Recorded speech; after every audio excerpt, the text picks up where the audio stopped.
Support comes from Sunday Morning Cafe, founded by researcher, speaker, and therapist Dr. Tom Wagner, offering mini retreats with live music and online resources to build resilience and community. SundayMorningCafe.com.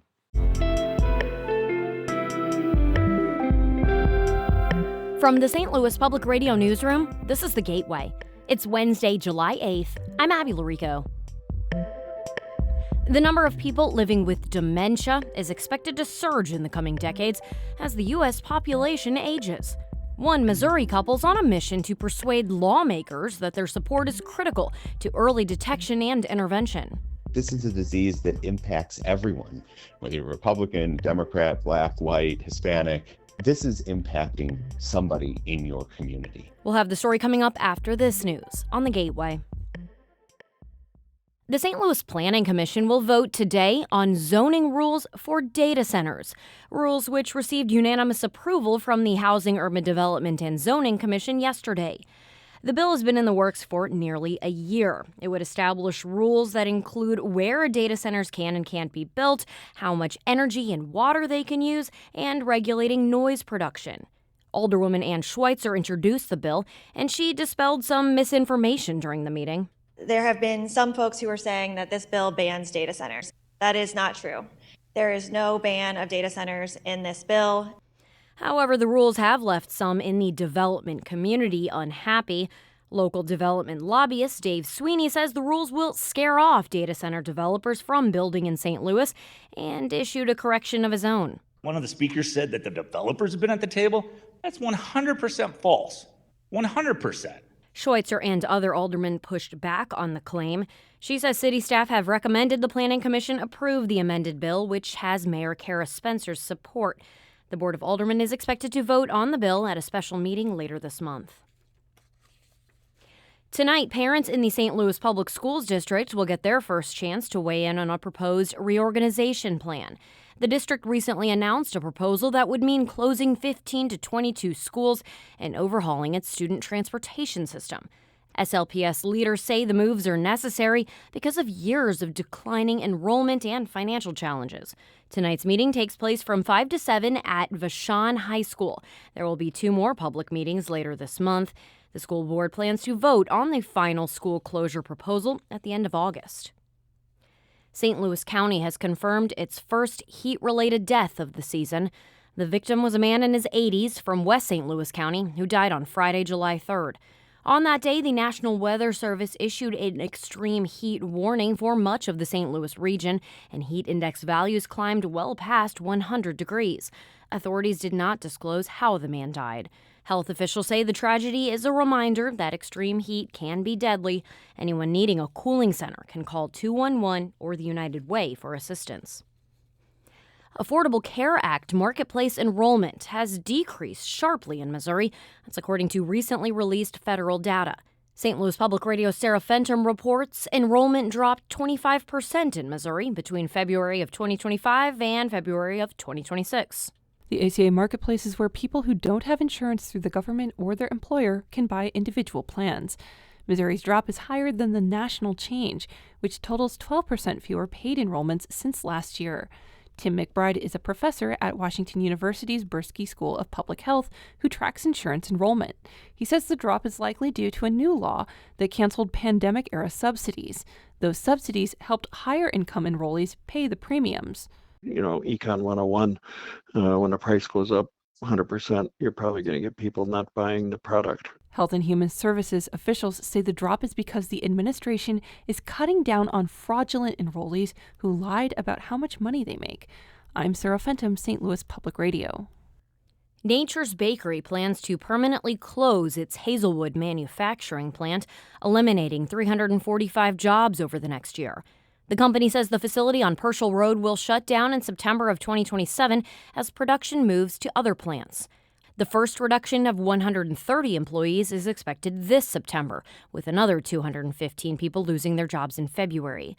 Nature's Bakery says affected workers will be able to apply for other positions within the company or its parent company, Mars. Lauren Knowledge is the best chef in the Midwest, and she has the hardware to prove it. Fresh off her win in the category at this year's prestigious James Beard Foundation Awards, the co-owner of Balkan Treat Box and Telva at the Ridge stopped by STLPR wearing her new medal. STLPR's Sarah Kellogg reports. Balkan Treat Box has operated as a brick and mortar since 2019, while Knowledge opened Telva at the Ridge in 2024. Both Balkan Treat Box and Telva at the Ridge focus on Bosnian and Balkan cuisine. However, Knowledge says she serves more traditional food at Balkan Treat Box while feeling she can experiment more at Telva at the Ridge. You're going to have the things on Balkan's menu. When you go to that region, you'll find those things. Whereas Telva, there's some things on there for sure, but we're definitely taking more creative liberties there in the way that we present it. In addition to winning this year, Knowledge has been a semifinalist for the award several times, including 2023 and 2024. I'm Sarah Kellogg, St. Louis Public Radio. Knowledge talked about the award and her approach on St. Louis on the Air. Hers is the first James Beard Award to come home to St. Louis in nearly a decade.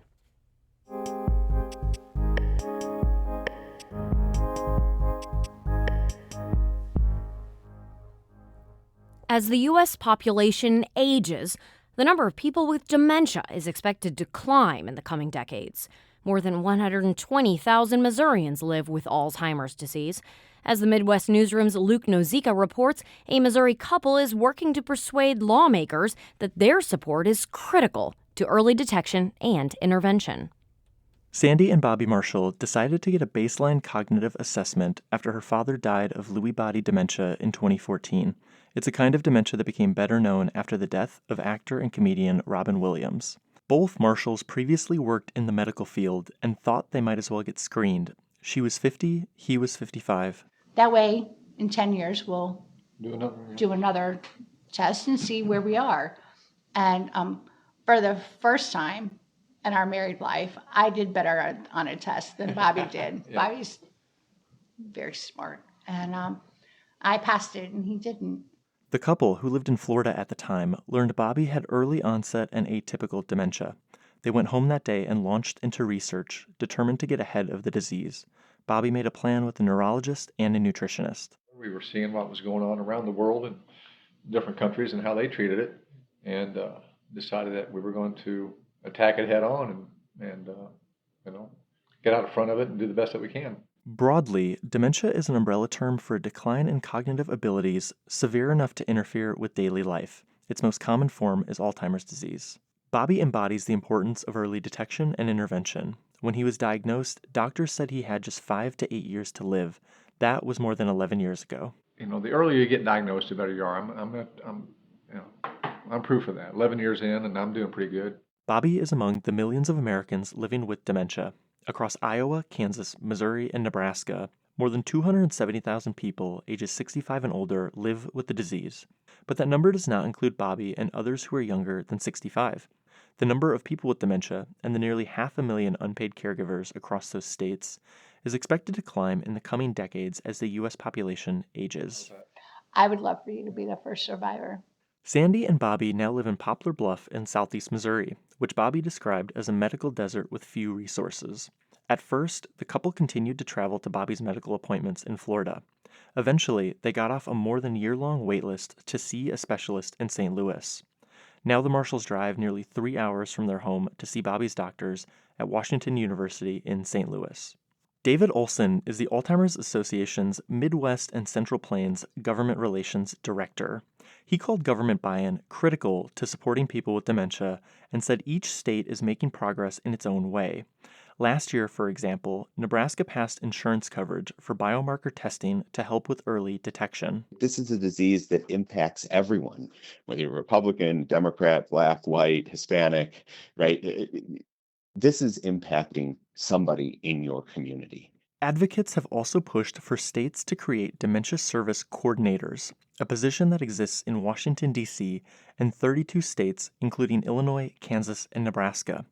Establishing one is part of a healthcare bill on the governor's desk in Missouri. Iowa does not have one. Proponents say statewide coordinators connect families with resources, especially in rural areas.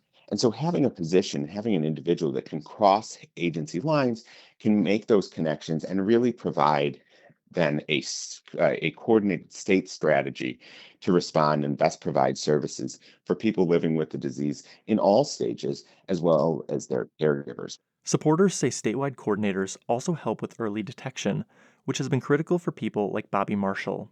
More than a decade after his diagnosis, Bobby still golfs with his friends. I'm Luke Nozicka, the Midwest Newsroom.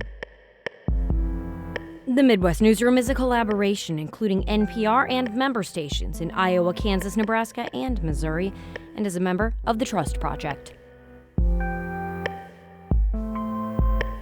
The Gateway is a production of St. Louis Public Radio, a listener-supported service of the University of Missouri St. Louis. Music by Ryan McNeely of Adult Fur. I'm Abby Larico, and from the St. Louis Public Radio Newsroom, this has been The Gateway.